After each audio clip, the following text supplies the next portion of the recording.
Bismillahirrahmanirrahim. Alhamdulillahi rabbil alamin. Wassalatu wassalamu ala Rasulillah ma ba'd. Allahumma anfa'na bima 'allamtana wa 'allimna ma yanfa'una wa zidna ilman. Allahumma ya muqallibal qulub, tsabbit qulubana ala dinik. Allahumma ya musarrifal qulub, sarrif qulubana ala ta'atik. Assalamualaikum warahmatullahi wabarakatuh. Alhamdulillah, pada semester 2 ini kita telah mempelajari dari pelajaran puasa-puasa sunnah bahwasanya selain daripada puasa wajib, itu adalah puasa sunnah asalnya. Tapi ada di sana puasa yang wajibnya asal, ada juga puasa yang karena sebab menjadi wajib. Misalnya puasa nazar itu karena sebab. Ketika ada sebab maka ada penyebabnya. Misalnya puasa nazar itu karena dia berjanji, kalau saya begini saya akan begini. Kalau anak saya lulus saya akan berpuasa 3 hari. Maka puasa 3 hari menjadi wajib baginya.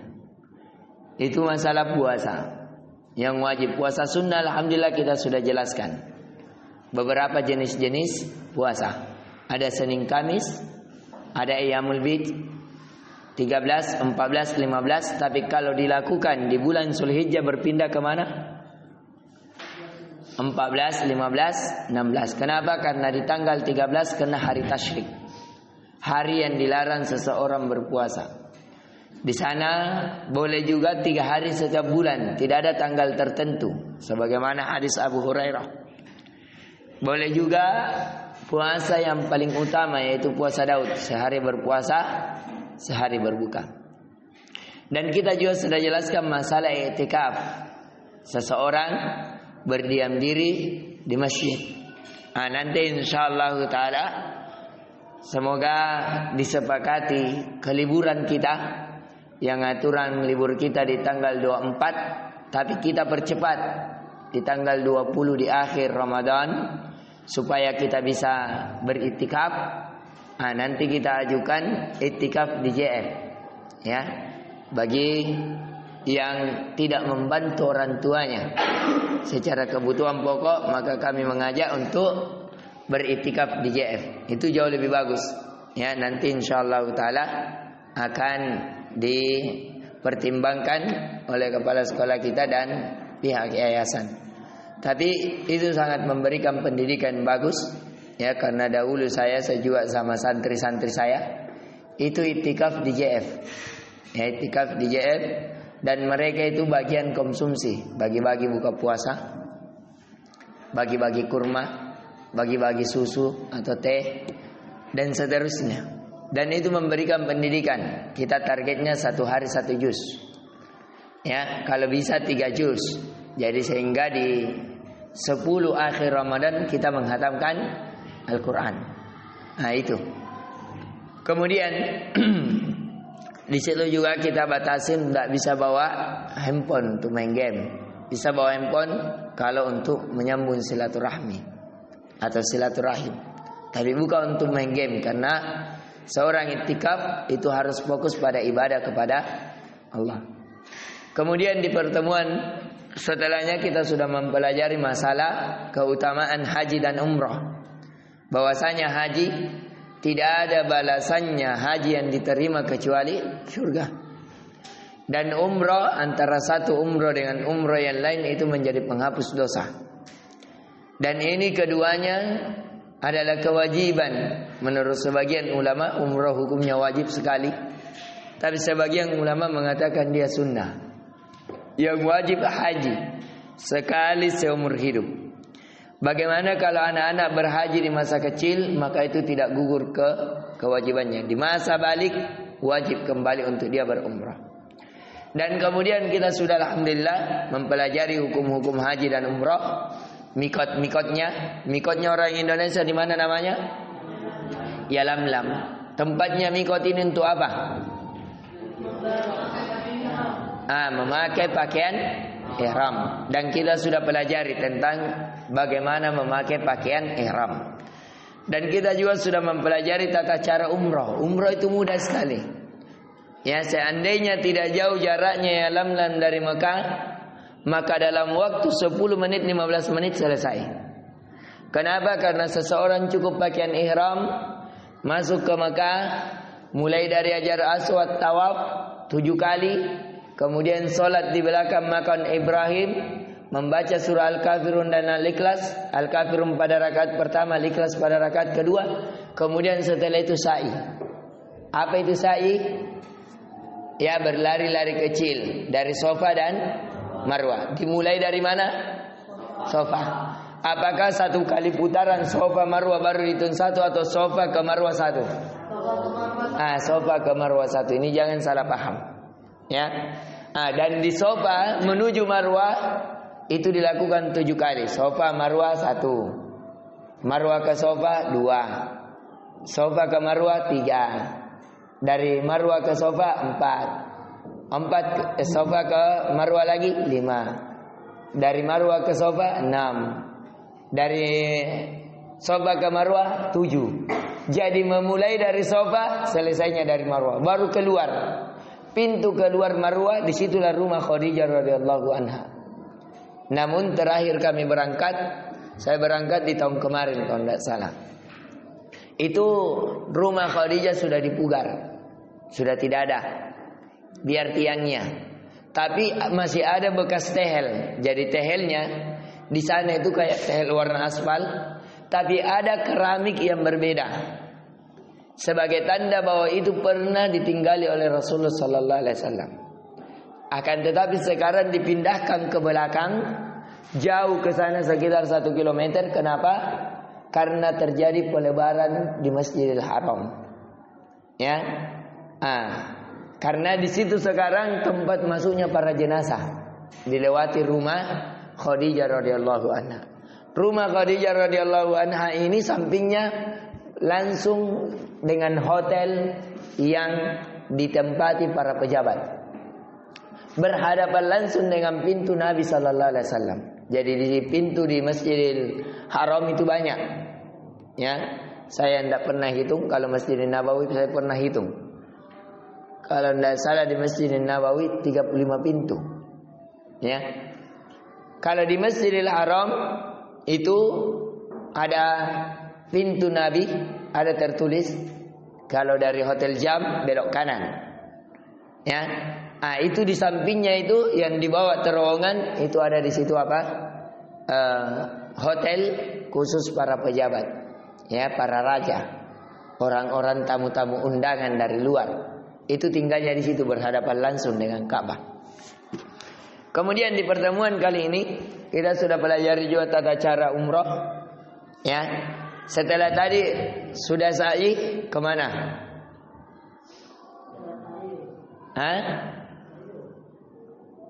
Ya. Tahallul bukan tahayyul. Tahayyul itu ya berhayal. Kalimat ucap seperti misalnya suatu kalimat yang dibuat-buat dengan hayalan, itu namanya tahayul. Ya, yang benar apa? Tahallul. Dari kata halal. Artinya pada saat itu orang sudah halal. Karena orang yang berumrah ketika memakai pakaian ihram, tinggalkan Yalamlam, maka haram baginya apa? Haram menikah. Haram berhubungan badan walaupun istrinya. Haram memotong kuku. Haram memakai wewangian. Itu kita sudah bahas. Ketika mencukur, kenapa namanya tahallul? Artinya menjadi halal. Halal sudah berhubungan badan, halal menikah, menikahkan, memotong kuku, memakai parfum. Halal. Ya. Dan mencukur paling afdalnya apa? Botak. Apa keutamanya kalau orang botak? Didoakan oleh Rasulullah sallallahu alaihi wasallam berapa kali? 3 kali. Kalau cuma memendekkan 1 kali. Yang mana yang lebih kita harapkan? Botak. Itu lebih kita harapkan karena didoakan 3 kali itu lebih besar. Nabi mendoakan 1 kali, iya diampuni. Tapi 3 kali itu lebih dahsyat ampunannya. Ya, maka dari itu jangan dicela kalau ada orang botak. Karena botak itu diantara syiar-syiar Islam. Ya, itu diantara syiar-syiar Islam. Saya hari Jumat mau botak lagi. Jangan ketawa kalau botak. Biasa kalau kita botak, senyum-senyum antum di bawah. Nah, itu tidak. Itu diantara syiar dari syiar apa? Islam. Ya, dan itu fitrah. Ya, tapi tergantung kita senang atau tidak jadi masalah. Cuman kalau saya pribadi kenapa suka botak? Malas pakai sampo. Ya, malas terlalu lama di WC. Ya. Kedua, ketombean kalau kita suka pakai songkok baru habis berudu ternyata apa? Memiliki rambut yang panjang. Sekarang kita masuk tata cara haji. Dibuka di halaman 36.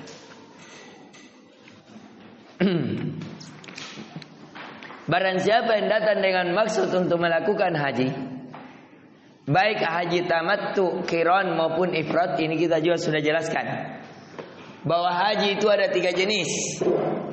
Haji ada 3 jenis. Ya. Ada namanya tamattu. Ya, ada namanya ifrad, ada namanya qiran. Perhatikan tamattu ini, seseorang berumrah summal haj, kemudian dia berhaji. Jadi dia selesaikan umrah, kemudian tahallul, setelah itu dia berhaji. Jadi ada jeda sejenak tinggal di Mekah setelah berumrah, nanti pada saat pelaksanaan haji baru dia berhaji. Kalau ifrad dari kata fard sendiri, ini haji fakat. Jadi dia cuma berhaji. Kalau qiran itu dia gabungkan umrah wal haji. Langsung, tidak ada berdiam sejenak. Perhatikan, ada summa, ada wa. Beda itu. Kalau summa itu berdiam sejenak, ya, baru melakukan kembali aktivitas. Tapi kalau wow tidak, sudah umrah di Mekah langsung pergi haji. Tapi kalau tamattu sudah umrah, diam, bisa berhubungan badan, bisa makan. Tapi bedanya kalau dia memakai tamattu, wajib dia membayar fidyah. Pembahasan setelahnya nanti. Apa itu fidyah? Membayar denda, yaitu dia memotong seekor kambing. Ya, ini kita lihat di buku panduan. Jadi ini dulu dihafal. Tamattu adalah berumrah dulu, kemudian berhaji. Kalau ifrad, haji saja. Kalau qiran, umrah dan haji sekaligus, tidak berhenti. Yang mana dilakukan Nabi, terjadi perbedaan pendapat. Ada yang mengatakan bahwa yang dilakukan Nabi qiran, ada yang mengatakan bahwa yang dilakukan Nabi tamattu. Tapi yang lebih benarnya, Nabi pernah melakukan dengan cara qiran, yaitu langsung umrah dan haji. Tapi ini membutuhkan apa? Tenaga yang ekstra. Kenapa? Karena ini beberapa hari ini. Karena orang berhaji itu selesai kurang lebih 7-8 hari. Karena ada bermalamnya di Mina, ada pergi melempar jumrah Aqabah, Sugra, Wusta, Kubra. Kemudian dia pergi ke Musdalifah, pergi ke Arafah, dan seterusnya. InsyaAllah kita akan pelajari. Orang yang melaksanakan haji tamattu telah bertahallul dari ihramnya setelah selesai umrah. Ini yang kita tadi sebut, bahwa dia umrah dulu, baru apa? Tahallul. Sudah tahallul, diam sejenak, tinggal beberapa hari, tunggu sampai pergi melaksanakan haji. Bedanya apa? Kalau umroh baru haji, dia bisa berhubungan badan, bisa memakai parfum. Tapi kalau langsung berhaji, kiron, umroh langsung haji, tidak boleh. Dia tidak boleh memakai penutup kepala seperti topi, tidak boleh. Songkok, tidak boleh.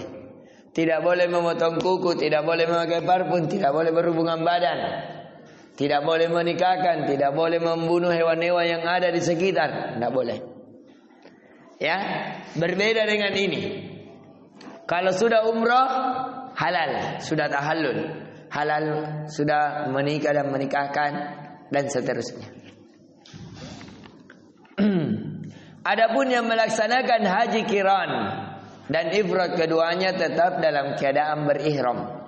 Artinya tetap dalam keadaan memakai pakaian ihramnya dan haram baginya dari hukum-hukumnya. Amalan haji dimulai pada hari ke-8 dan berakhir di hari ke-13. Hitung 8, 9, 10, 11, 12, 13, 6 hari. Jadi ada berapa hari?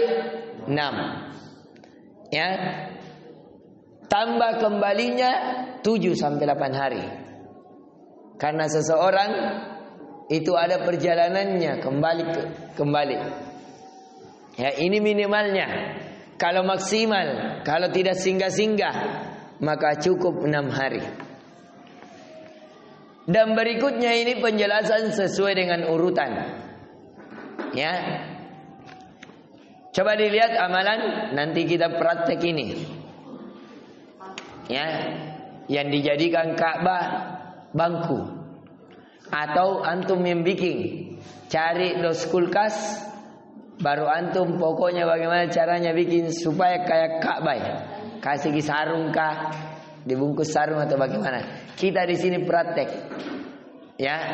Jadi ini nanti akan tugas kelas, kerjasama, buat tulisan mana sa'i, tempat sa'i, antum buat di depan. Baru kita praktek haji. Ya, pakai baju ihram. Ada yang pemimpin, ketua kelas. Ya, pakai baju ihram, tawaf di depan. Baru ribu-ribu labbaik Allahumma labbaik. Ya, semuanya pakai baju putih. Ya, pakai putih. Insyaallah hari Jumat kita akan praktek. Jumat tidak, hari apa ini? Rabu, hari Rabu depan insyaallah. Kita akan tata cara haji. Antum belajar memang di YouTube, jangan bikin malu-malu di luar. Kita akan video. Amalan hari ke-8 dari bulan Zulhijjah. Hari Tarwiyah namanya. Hari apa? Tarwiyah. Ini merupakan dari hari pertama pelaksanaan haji. Kenapa saya bilang tadi 7 hari? Ini tamattu tadi umroh dulu. Umroh mengambil waktu 7 hari. 1 hari. Kalau tadi haji berapa hari? 6 hari. Hari kedua kita berpindah dari pelaksanaan umroh di Mekah menuju ke tempat haji. Ya, makanya 6 atau 7 atau 8 hari. Ya. Ini yang disebutkan penulis khusus untuk haji saja. Haji saja. Itu 6 hari paling maksimal. Paling minimal. Diperhatikan. Disyariatkan padanya perkara-perkara sebagai berikut. 1. Disunahkan bagi orang yang belum berihram dan penduduk Mekah yang ingin melaksanakan haji untuk berihram dari tempat pada hari ini sebelum duhur. Jadi jam 8 itu dikasih stabiloh. Tanggal 8 berihram yang digaris bawahi hari ke-8. Kemudian kalimat berihram sebelum duhur. Itu saja 3 kalimat. Hari ke-8 berihram atau juga melaksanakan haji untuk berihram sebelum duhur. Ya. Dan mengucapkan dalam ihramnya labbaika hajjan. Saya memenuhi panggilanmu ya Allah untuk berhaji. Apabila dia berada di Mekah, maka dia berihram dari Mekah. Nah, ini dia. Kalau dia sudah di Mekah, berihramnya di mana? Di Mekah saja, tidak usah keluar. Kalau dia penduduk Mekah. Kalau tidak, maka keluar ke tempat mikot yang kita sudah pelajari sama. Jika berada di selain Mekah, maka dia berihram dari mikot khusus baginya. Bagi Indonesia di mana kemarin? Ya, Lamlam di situ. Jika berada dalam mikot, maka dia berihram dari umrohnya. Kalau sudah di situ, maka dia berihram memakai pakaian ihram. Ya, dengan niat apa? Umroh. Boleh niat langsung haji, boleh juga umroh baru haji. Boleh juga umroh haji sekaligus. Tergantung dia mau haji yang mana. Sekali lagi, haji ada 3. Haji saja atau umroh dulu istirahat, itulah namanya tamattu. Tamattu itu dari kata tamatta'a ya tamatta'u tamatta'u. Tamattu itu artinya bersenang-senang. Kenapa? Karena dia sudah umroh, bisa bersenang-senang, pergi dulu memakai parfum, tidur sama istrinya, senang-senang. Beda ini serius terus, tidak boleh. Biar lagi sudah rendah istrimu, saya pusing, saya lagi haji. Dia harus tinggalkan. Tapi kalau ini cukup umroh 1 hari, bisa santai-santai. Dan kebanyakan jemaah Indonesia memakai ini. Kenapa? Karena jemaah Indonesia suka santai-santai. Kalau orang-orang Arab itu banyak melakukan apa? Itu sana, kiran. Ya, karena mereka itu semangat ibadahnya luar biasa. Beda dengan kita Indonesia. Baru sedikit ibadah menggami. Ya. Kalau mereka Masya Allah. Yang kedua, disunahkan bagi orang melaksanakan haji untuk mengerjakan salat zuhur pada hari itu di Mina. Ini dikasih garis ini. Mengerjakan salat zuhur pada hari itu di Mina. Hari itu maksudnya hari keberapa ini? Hari ke-8. Jadi hari 8 memakai pakaian ihram langsung ke Mina. Langsung ke Mina. Setelah umrah. Kalau dia memakai apa? Haji dengan cara apa? Tamattu. Atau dengan cara kiron. Umrah dulu baru langsung haji. Tapi kalau haji saja tidak perlu umrah. Langsung saja ke Mina.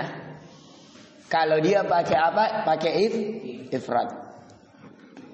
Nah, ini dia. Kemudian yang ketiga, disunnahkan dan menetap di Mina sampai waktu subuh. Nah, ini dikasih garis bawah juga. Ya. Jadi nanti kerja kelompoknya bikin kertas-kertas yang kayak itu nama-nama ustaz dibawa di meja. Tulis Mina dari duhur sampai subuh. Kerja kelompok. Yang tulis ini nama-namanya, yang buat kertasnya itu Fabian sama Arkan Attar. Nah, itu yang kerja kini. Yang kayak kertas dilipat begini. Ada yang kelihatan begini, baru dikasih kotak.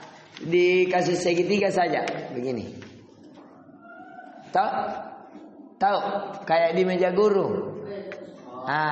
Dikasih misalnya dari pintu kelas 7 sampai kelas 4 sofa, marwah. Ya.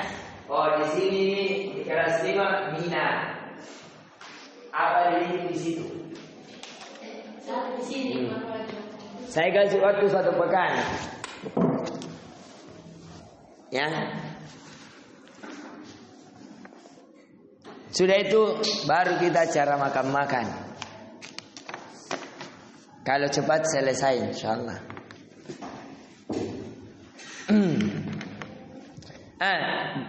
Ketiga, disunahkan pada hari tersebut untuk memperbanyak ucapan talbiyah. Apa itu talbiyah?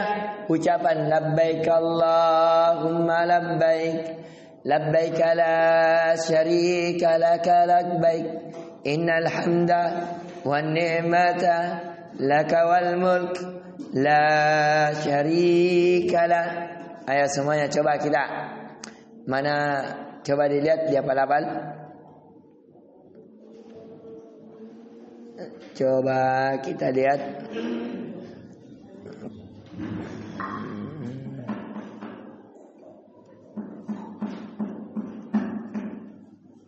Belum ada di belajar anunya ya. Ayo kita lihat dulu, selesaikan. Jadi yang pertama tadi kemana? Hari ke-8 di mana orang? Mina. Apa dibikin di Mina? Salat Zuhur. Kemudian menuju ke mana? Kenapa Arafah?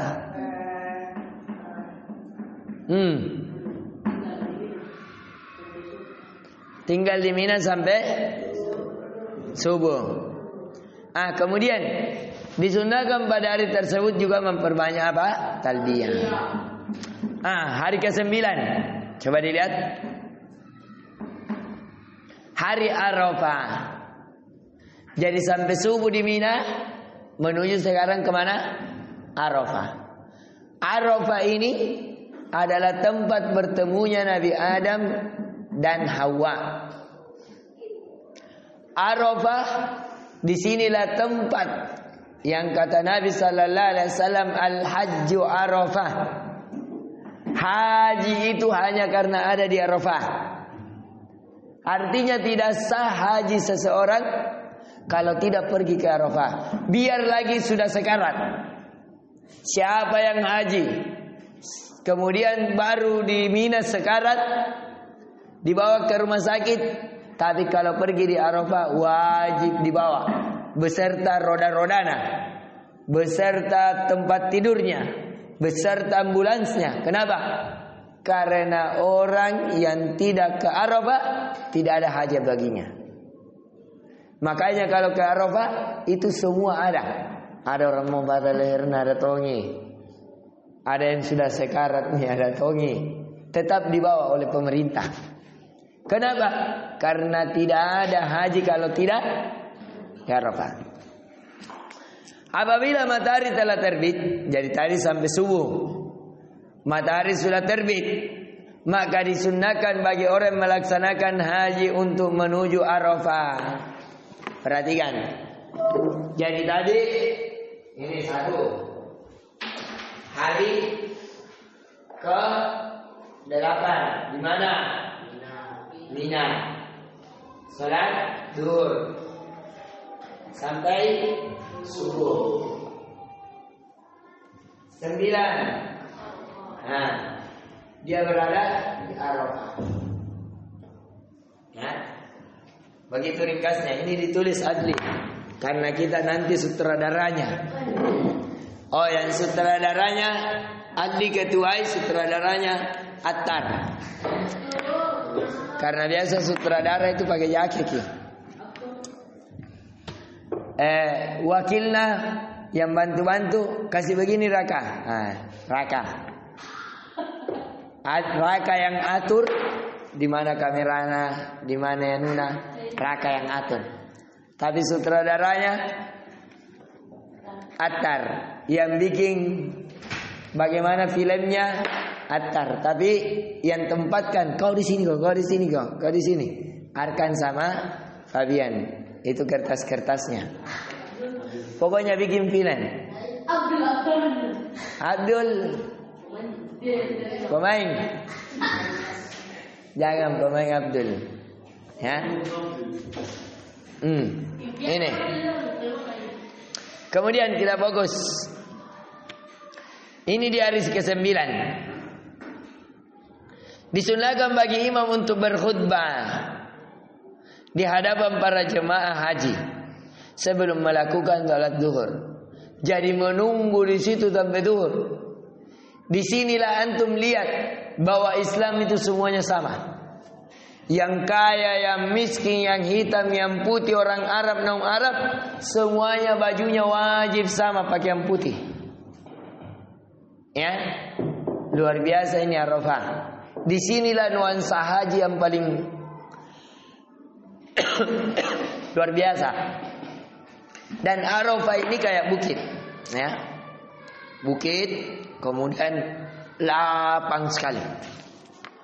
Ya, alhamdulillah dulu tidak ada pohon sama sekali. Tapi ketika kami berangkat, alhamdulillah sudah ada pohon, bahkan ada pasar.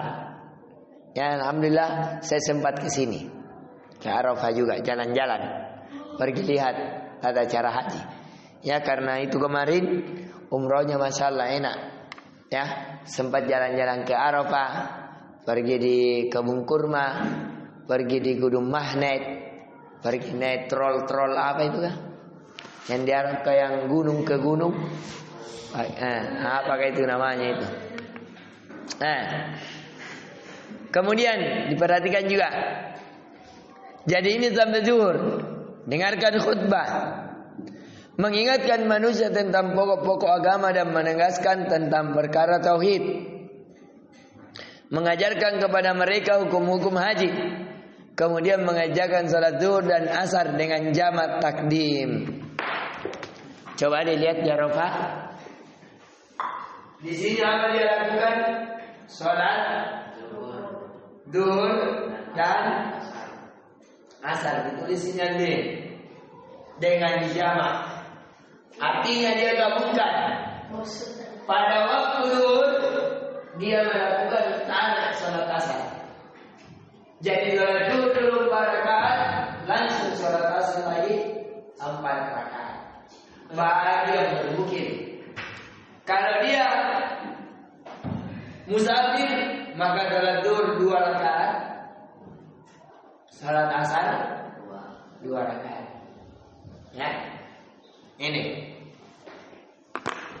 Dan kita musafir sebenarnya. Ya. Kemudian dan mengqasar salat dengan 1 azan. Jadi qasar itu artinya dijadikan 4 menjadi 2. Qasar itu artinya dipendekkan. Dan 2 iqamah. Jadi 1 kali azan. Dikasih garis bawah ini. Mengerjakan salat zuhur dan asar, dikasih stabilo arkan. Ada mistabilan Pak Bian? Kenapa belum beli? Aziz, beli stabilo. Ini nih ada stabilo ini Pak Bian. Aziz, ini mau kasih tembus, jangan terlalu ditekan. Salat zuhur dan asar dengan jamak takdim dan mengqasar salat dengan 1 azan dan 2 iqamah. Sampai 2 iqamah. Jadi 1 kali azan saja. Tapi iqamahnya berapa? 2. Jadi caranya ini. Salat zuhur, Allahu Akbar, Allahu Akbar, azan sampai la ilaha illallah. Setelah itu sudah salat zuhur. Qoma, bagi kamu salat zuhur qoma. Allahu Akbar, Allahu Akbar, sudah la ilaha illallah, sudah salat zuhur. Sudah salat zuhur, assalamualaikum warahmatullahi wabarakatuh, assalamualaikum warahmatullahi. Langsung bangkit, tapi apa yang dilakukan? Qoma, langsung qoma. Allahu Akbar, Allahu Akbar. 2 kali qoma, 1 kali azan. Tidak azan lagi. Ya. Itu dia. Kemudian kita lihat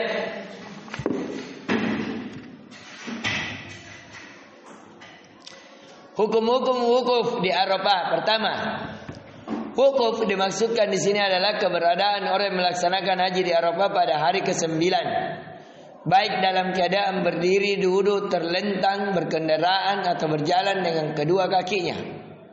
Hukum wukuf di Arafah merupakan salah satu rukun dari rukun-rukun haji. Namanya rukun kalau tidak dilakukan batal atau tidak batal. Sehingga tidak sah, ini dikasih garis bawah, tidak sah haji seorang tanpa wukuf di Arafah. Ini kasih. Tidak sah haji seseorang tanpa wukuf di Arafah. Apabila tidak mendapatkan wukuf maka tidak mendapatkan haji. Berdasarkan hadis Abdurrahman bin Ya'mar Ad-Dili radhiyallahu an bahwa Nabi sallallahu alaihi wasallam bersabda, "Al-hajju Arafah, faman jaa'a qabla salatil farji min lailatin jam'in faqad tamma hajjah." Haji adalah Arafah. Barang siapa yang datang ke Arafah sebelum salat subuh di waktu malam, ini juga boleh ya. Kalau tadi kan nanti pada subuh dari Mina menuju Arafah. Tapi kalau orang mau pergi langsung ke Mina malam-malam, boleh? Jawabannya boleh. Lalu salat berjamaah maka sungguh telah sempurna hajinya. Ketiga, waktunya waktu sah untuk wukuf dimulai sejak terbit fajar hari ke-9 sampai hari ini. Dikasih garis bawah itu. Sejak terbit fajar hari ke-9 sampai terbit fajar hari ke-10. Jadi perhatikan, ini hari ke-10 apa nanti ini? Ya, 10 apa? Wukuf. Ya. Dari hari ke-9 sampai ke-10 wukuf. Dari subuh ke subuh. Artinya terbit fajar ke terbit fajar. Ya, pahami sendiri tulisannya.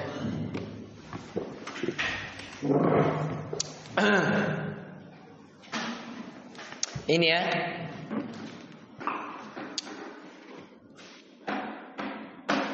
Barang siapa wukuf di Arafah pada waktu tersebut walaupun sebentar maka dia termasuk ahli wukuf dan sah hajinya. Dan barang siapa tidak berhasil wukuf di Arafah pada waktu tersebut maka tidak sah hajinya. Ini perhatikan. Harus wukuf dari subuh ke subuh. Waktu yang disukai untuk wukuf sunnah, wukuf di Arafah yaitu setelah salat zuhur dan asar sampai tenggelamnya matahari. Dalil man shalla salat al-ghada bi jam'in.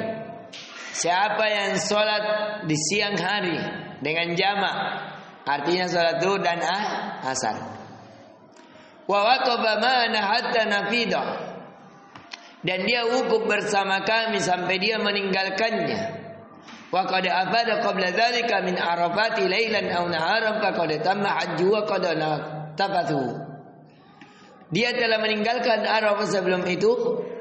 Hal itu baik di waktu malam atau siang, maka sungguh telah sempurna hajinya dan telah membersihkan kotoran dosanya. Ini ya. Insyaallah di pertemuan setelahnya kita akan membahas sampai 9.20 ya. Kita selesaikan pembahasan haji. Tempat wukuf. Arafah secara keseluruhan merupakan tempat wukuf. Jadi Arafah ini luas. Ya kurang lebih kalau dari pantai, mulai dari Karabosi sampainya pantai. Luasnya. Nah ini kita lihat ya. Luas Arafah. Berapa luasnya?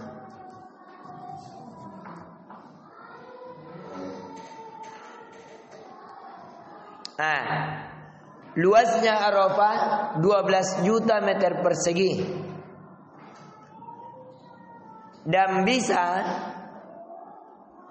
menampung 2,5 juta orang. Ini besar, ya. Tidak ada proyektor, cari dulu proyektor baru kita kasih lihat. Anuna Ustaz Ahmad bagus.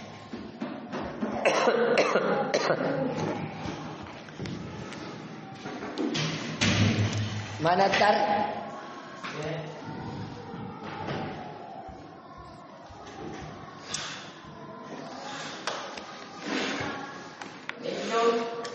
Jo, ini sudah mau kemana dilarang, tidak boleh baku binamian. Tidak. Dalam mungkin di sebelah ini.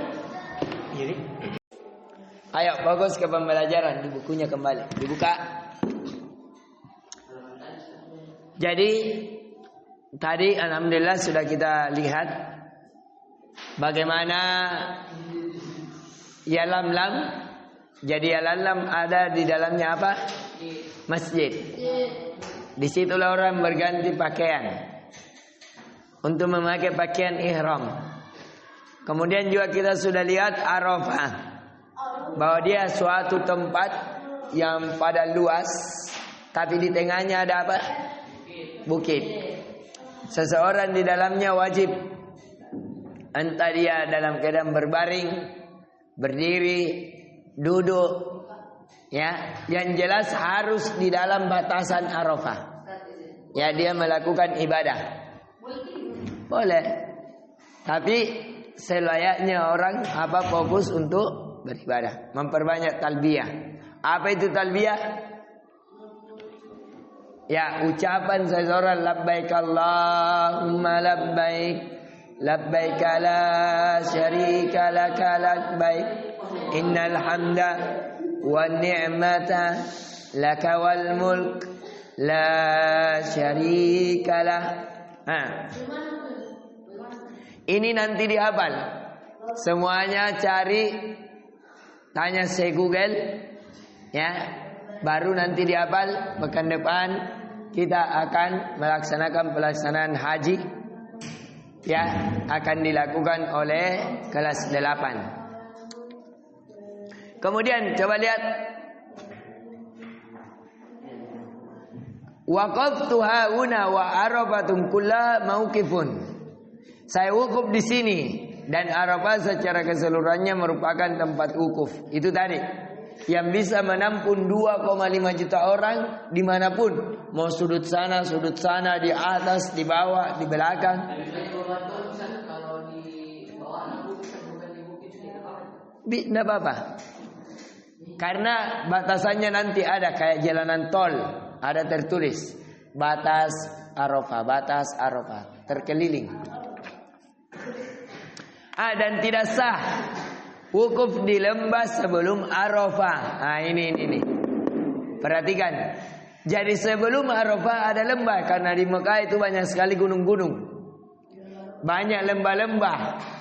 Itu tidak sah kalau bukan apa? Di sana. Yang bernama lembah Wadi Urna. Ada orang tidak mau jalan jauh, sama aja ini. Di situ jadi apa? Wukuf. Itu tidak sah.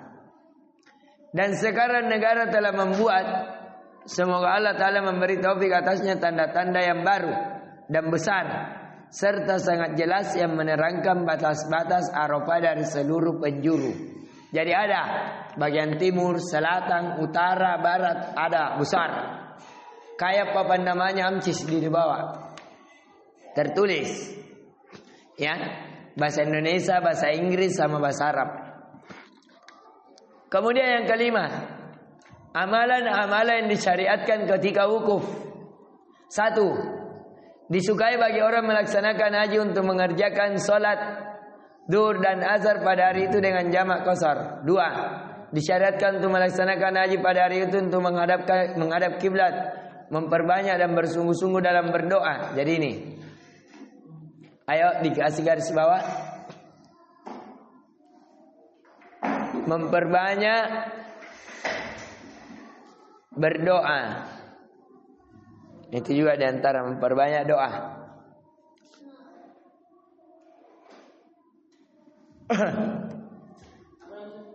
Itu je.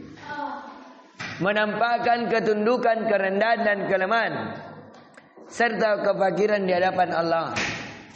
Meminta kepada Allah kebaikan dunia dan akhirat untuk dirinya sendiri, keluarga dan umatnya. Merengek rengek dan mengulang-ulang dalam doa. Serta memperbanyak mengucapkan la ilaha illallah wahdahu la syarikalah lahul mulku wa lahul hamd wa huwa ala kulli syai'in qadir. Disukai juga bertahlil la ilaha illallah, bertakbir Allahu akbar, dan mengucapkan talbiyah tadi. Apa itu talbiyah?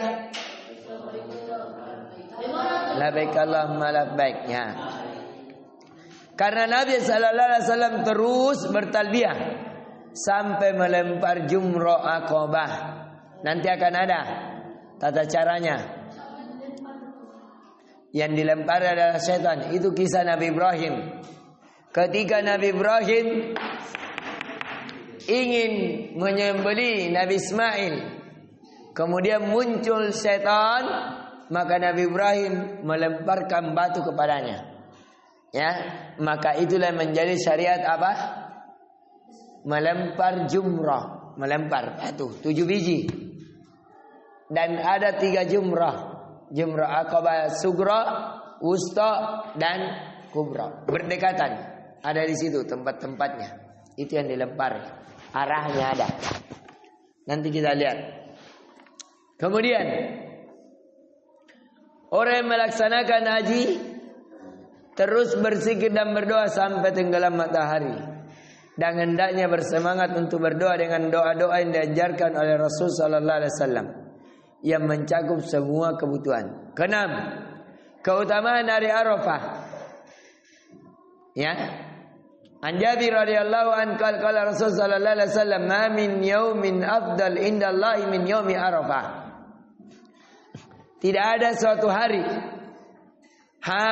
yang paling terbaik di sisi Allah dari hari Arafah. Jadi hari Arafah adalah hari terbaik di dunia.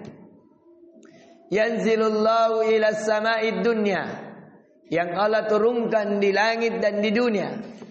Fayubayi bi ahlil ahli sama, dan lihatlah hamba-hambaku mereka keadaan kusuk, yang menjadi kebanggaan dari penduduk langit dan penduduk bumi.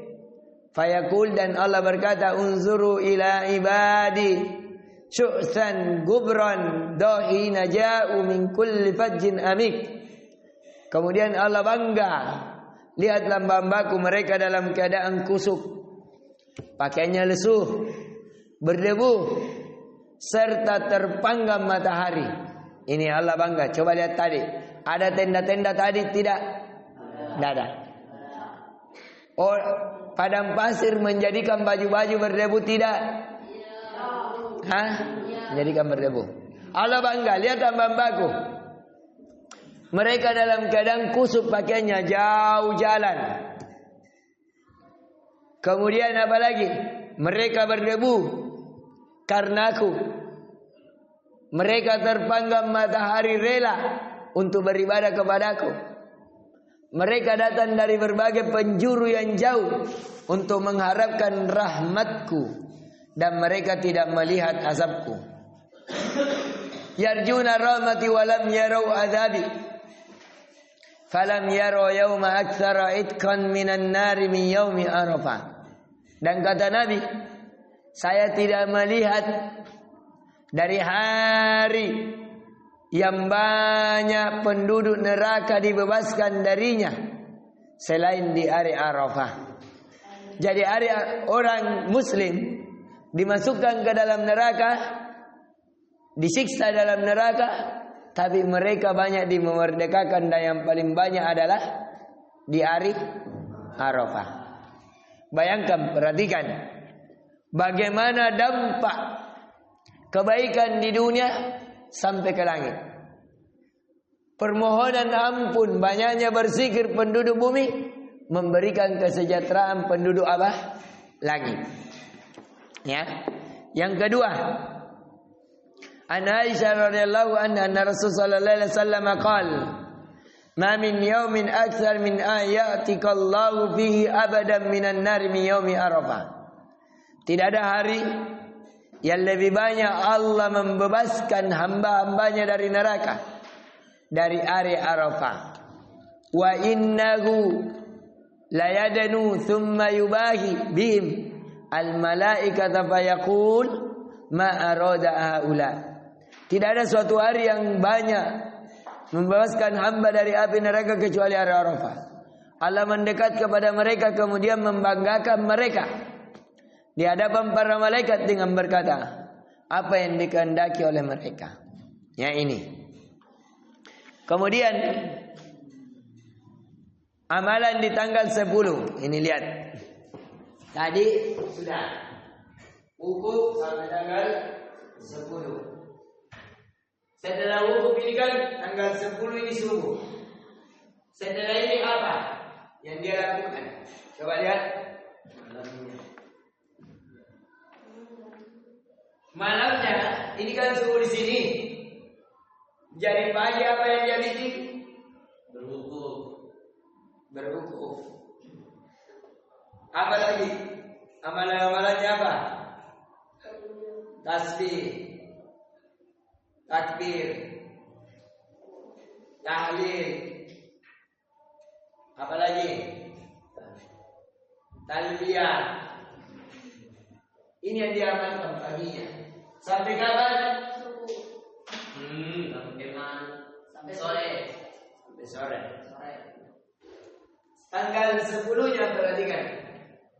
Ini ya, malamnya. Tanggal 10 di malam. Mereka di Musdalifah. Ya, nanti kita lihat bagaimana itu Musdalifah. Jangan antum bayangkan ini orang namanya Musdalifah, bukan. Musdalifah itu nama tempat. Ya. Ayo kita lihat. Setelah tenggelamnya matahari pada hari Arafah, orang yang melaksanakan haji meninggalkan Arafah menuju Musdalifah. Ini kasih garis bawah. Meninggalkan Arafah menuju Musdalifah. Kasih garis bawah itu, Fabian. Meninggalkan Arafah menuju Musdalifah. Ini mau pakai Fabian bisa.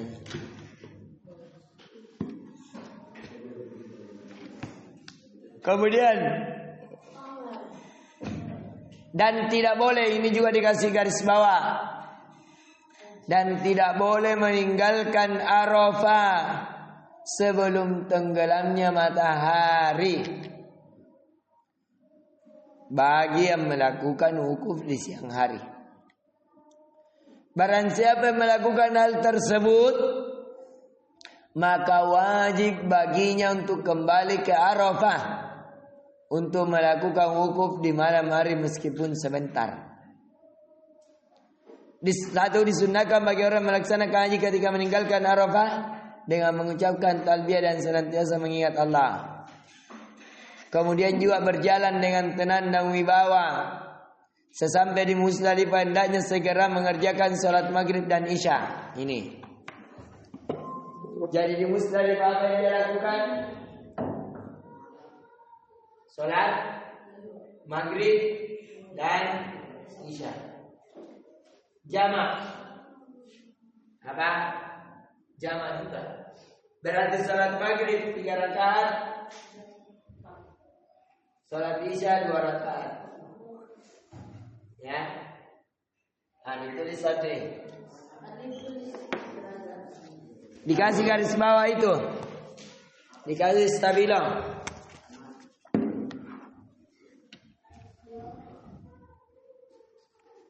Sesampai di Musdalifah hendaknya mengerjakan salat maghrib dan isya dengan jamak dan dikosor dengan 1 azan dan 2 iqamah. Kemudian bermalam di Musdalifah sampai salat subuh, itu di garis bawah juga. Bermalam di Musdalifah. Begini cara meringkasnya. Kemudian di sini bermalam sampai subuh. Ya, di Musdalifah. Kemudian mengerjakan salat subuh apabila telah masuk waktunya kemudian terus-menerus melakukan zikir dan doa dengan menghadap ke arah kiblat sampai ufuk nampak kuning sekali. Ini bermalamnya di mana? Musdalifah. Ya. Jadi bikin kertas yang dibikin banyak, kemudian akan satu Musdalifah tulis. Ya. Kemudian dibikin Musdalifah. Kemudian Ka'bah. Yang pertama dulu Ka'bah, Sofa, Marwah. Kemudian tahallul, tempat cukur. Nanti Aziz di situ tukang cukurnya, nak. Siapa yang mencukur? Nah, tokat-tokat kayak Abdul Aziz. Kemudian apa lagi? Pergi Arafah. Di mana tempat pakaiannya? Ya Lamlam. Ya. Kemudian setelah Arafah menuju mana? Mina. Baru Musdalifah.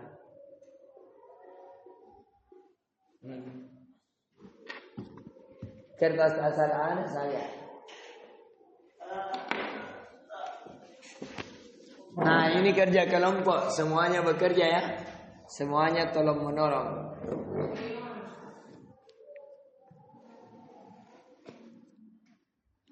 Kemudian kertas dibikin kayak yang di kantor. Yang jelas bisa ditahu. Oh ini, oh di sini ini Musdalifah. Ya betul. Kemudian 6. Barang siapa bersamanya orang-orang lemah dari para wanita, anak-anak atau orang tua, hendaknya keluar dari Musdalifah sebelum terbit fajar. Kalau orang sakit ada keringanan, boleh kembali sebelum terbit fajar. Yang paling utama tidak meninggalkan Musdalifah sebelum tenggelamnya bulan, yang pada malam tersebut terjadi 2 jam setelah lewat tengah malam. Jam-jam 3. Ya. Jika keluar setelah tengah malam maka tidak mengapa. Tapi kalau mau pulang jam-jam 3 tidak mengapa. Mau kodong ke rumah sakit, atau kalau perempuan takut kalau anak-anak kepanasan nanti, ya, boleh. Ya. 7. Musdalifah semuanya adalah tempat wukuf. Berdasarkan hadis Jabir, waqaftuha una wa jami'u kullaha mauqifun. Saya wukuf di sini di Mas'ar. Dan semua kawasan Musdalifah adalah tempat wukuf. Tanggal 10. Amalan pada tanggal 10 yaitu apa? Hari raya, hari penyembelihan. Hari lebaran ini. Ini menceritakan apa? Haji di bulan Zulhijjah. Haji di bulan apa? Zulhijjah. Haji itu ada beberapa bulan. Sekarang ada orang yang berhaji, termasuk Syaban. Sekarang Ustaz Zulkarnain pergi berhaji. Tadi tanggal 10. Di mana? Apa yang dia kerja lagi? Menyembeli.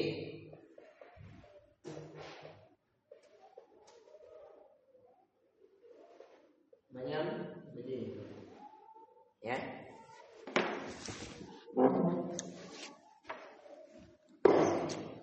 Sunnah bagi orang melaksanakan haji meninggalkan Musdalifah menuju ke Mina ketika subuh setelah menguning dan sebelum terbit matahari pada hari tersebut. Kemudian untuk memperbanyak talbiyah sepanjang perjalanan. Apabila telah sampai di Mina, dia melakukan amalan-amalan yang disyariatkan pada hari raya, yaitu melempar jumrah Aqabah, menyembeli, mencukur atau memendekkan rambut, tawaf ifadah, sa'i. Ini akan ada penjelasannya. Ya. Jadi ini yang dia lakukan. Di hari 10 apa tadi? Melempar jumrah. Menyembelih jelas tidak? Jelas. Sudah. Sekarang melempar jumrah. Ya. Jamarat. Ada 3. Sugro, kecil, wusta, tengah, dan kubra. Besar.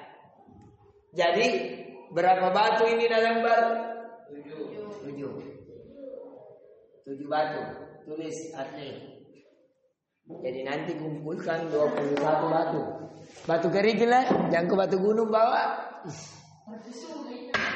Nah, batu kerikil mah 7.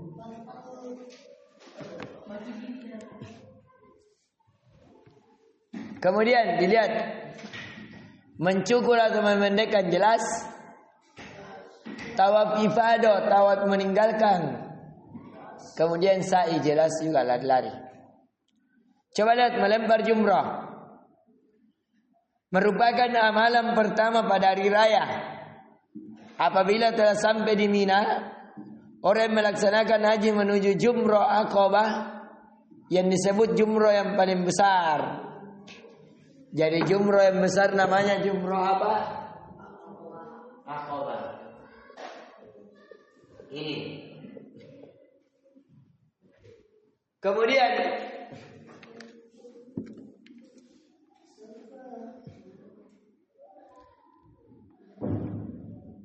coba lihat penjelasannya. Ketika sudah sampai di jumrah Aqabah, dia menghentikan ucapan talbiyah, melempar jumrah dengan tangan kanannya dengan 7 kerikil secara berurutan. Tidak boleh langsung 7. Ya, tidak boleh. Tapi 1. Tidak. Itu yang benar. Satu persatu dengan mengangkat tangan dan bertakbir. Jadi bagaimana caranya? Apa bertakbir? Sana. Kerikil 1. Allahu Akbar. Allahu Akbar. Allahu Akbar. Allah. Begitu. Berapa kerikil? 7. Yang ketiga, wajib untuk lemparan kerikilnya sampai di daerah lemparan. Kalau nggak salah, maka apa? Tidak dihitung. Harus dikena tempat melempar. Ini kita lihat tempat lemparnya. Nyalakan.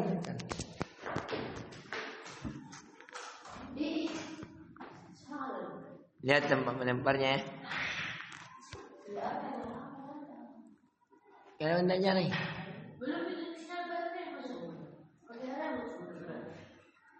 Oh, itu.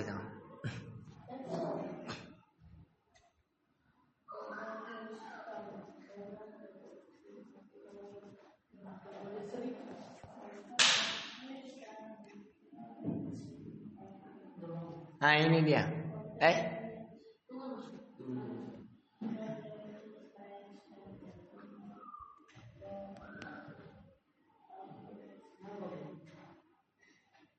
Di foto ini.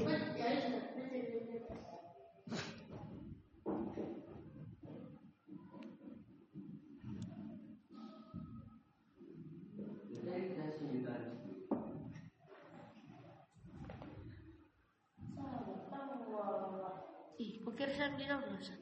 Ya, ano ito. Itu Ustaz pakai.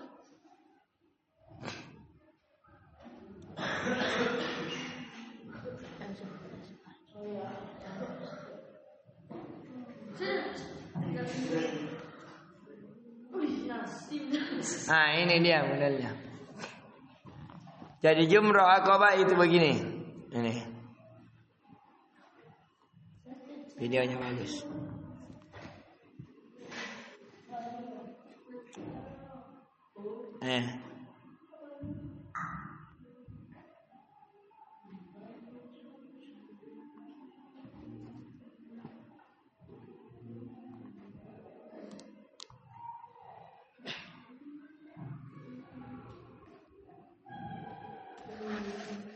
Sambil kita pelajari, dilihat nomor 4.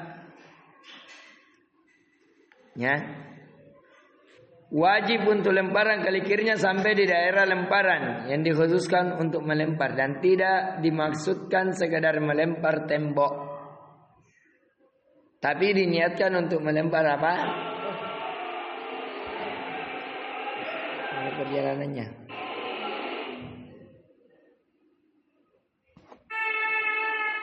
Bukan itu. Oh ini mah. Boleh melempar dari arah manapun. Nah ini dia.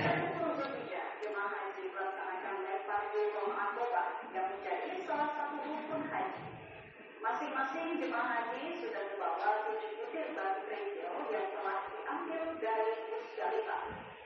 Batu kerikil tersebut akan dilempar ke Jumroh Aqobah sebanyak 7 kali lemparan. Jika dalam melempar ada yang meleset, maka jemaah harus dilempar sejumlah 7 kali. Lempar jumroh dilakukan 3 kali pada tanggal 10 Zulhijjah, hanya melempar Jumroh Aqobah. Berikutnya di tanggal 11 Zulhijjah, jemaah haji akan melempar jumroh Ula Al-Wusta dan Aqobah, dan diulang lagi pada 12 Zulhijjah. Nah, ini ya. Jadi diperhatikan karena masih ada mau dilihat. Boleh melempar dari arah manapun jika memungkinkan untuk melempar dengan menghadap jumrah dan menjadikan Mina di sebelah kanannya dan Mekah di sebelah kirinya. Jadi diperhatikan cara melemparnya, misalnya di sana itu di Mina di sebelah kanan, Mekah sebelah kiri. Caranya melempar begini. Tidak jadi masalah di depan kan di belakang, tidak jadi masalah. Ya. Tapi aku otak nonton. Ini dilakukan di tanggal 10, 11, 12. Apa? 12. Salah. Di sini 10. Sini 11, sini 12.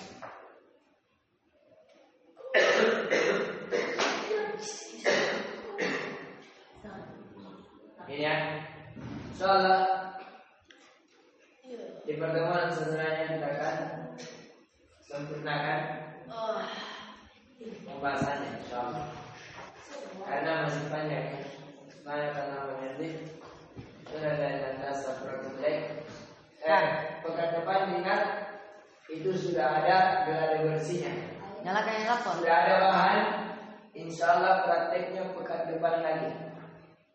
Tapi pekan depan ini itu sudah diuji geladi bersih. Dari bahan-bahannya, tata caranya, bacaan talbiyahnya ya. Subhanakallahumma bihamdik, asyhadu an la ilaha illa anta astaghfiruka wa atubu ilaik. Assalamualaikum warahmatullahi wabarakatuh.